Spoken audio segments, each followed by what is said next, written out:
Almost $1 billion each year are headed to parks across the nation after President Trump signed the Great American Outdoors Act. Conservationists are calling it the most significant legislation for the environment in nearly 50 years. Our Brody Carter takes a look at where those dollars are headed here in Michigan. Good morning. Mike, Alyssa, good morning to the both of you. That law will continue to preserve our natural resources here and national treasures by directing money to park infrastructure and priority maintenance, while fully funding the Land and Water Conservation Fund each year.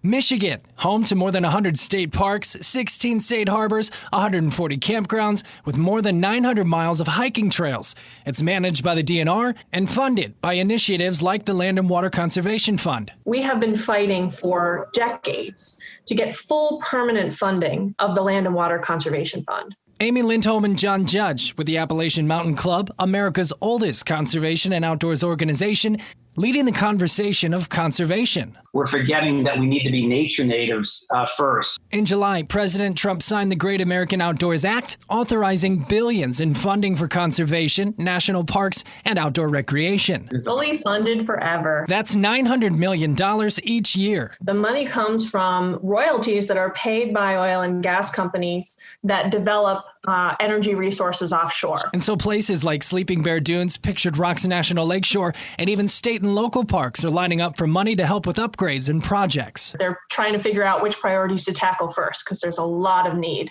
on that side. And one of the biggest projects in Michigan is completing and protecting the North Country Scenic Trail. It's like 4,600 miles.